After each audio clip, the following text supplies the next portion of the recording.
வணக்கம் ஃப்ரெண்ட். வணக்கம் ஃப்ரெண்ட். நல்லா இருக்கியா? நான் நல்லா தான் இருக்கேன். நீ நல்லா இருக்கியா? இந்த மனுஷங்க தொல்லை தாங்க முடியல.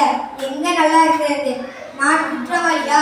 கைபேசியான என் மீது நீங்கள் குற்றம் சொல்லிக் கொண்டிருப்பதை விட்டுவிட்டு நீங்கள் குற்றம் செய்யாமல் இருக்க கற்றுக்கொள்ளுங்கள். நீங்கள் பேசிக் கொள்வீர்கள் என்றுதான் நான் நினைத்தேன். நீங்கள் பேசியே கொள்வீர்கள் என்று நான் நினைக்கவே இல்லை. பொழுதுபோக்கிற்காக எனில் சில இருப்பது உண்மைதான். ஆனால் நீங்கள் அதில் பொழுதையே போக்கினால் அதற்கு நான் பொறுப்பல்ல. கடமை, கண்ணியம், கட்டுப்பாடு என்று பேசுவீர்கள். அதெல்லாம் வெறும் வாய் சொல்தானா? குடும்பத்தோடு பாசப்படங்களை எடுத்து மகிழ்ச்சி அடைய சொன்னால் ஆபாச படங்களை பார்த்து மகிழ்ந்தால் உங்களுடைய 6வது அறிவு எங்கே? எதற்கு?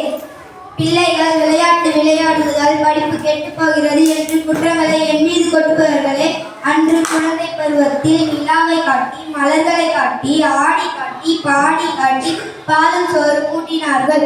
நீங்களோ உங்களுடைய சோம்பேறித்தனத்தால் என்னை காட்டி பாலும் சோறு மூட்டி கெட்ட பழக்க வழக்கங்களை கற்றுக் கொடுக்கிறீர்கள். தொட்டில் பழக்கம் சுருகாடுவரை என்பது என்ன தெரியுதா? என் நன்மைகளை நான் சொல்கிறேன், கொஞ்சம் கேளுங்கள். எனில் கடிகாரத்திற்கு காட்ட வேண்டியதில்லை, கேலண்டருக்கு கிழிக்க வேண்டியதில்லை, கேமராவுக்கு பிலிம் போட வேண்டியதில்லை,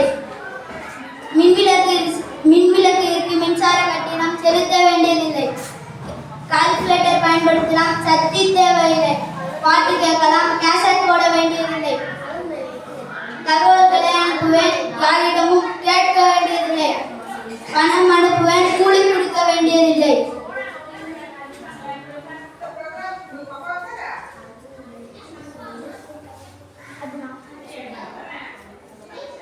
நெருப்பை தவறாக பயன்படுத்தினால்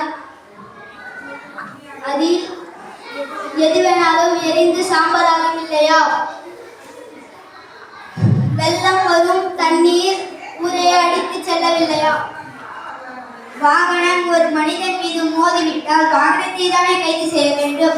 என் வாகனம் இயக்கிய ஓட்டுநரை கைது செய்கிறீர்கள். அப்படி என்றால் நான் குற்றவாளியா? என்னை இயக்கும் நீங்கள் குற்றவாளியா? நன்றி.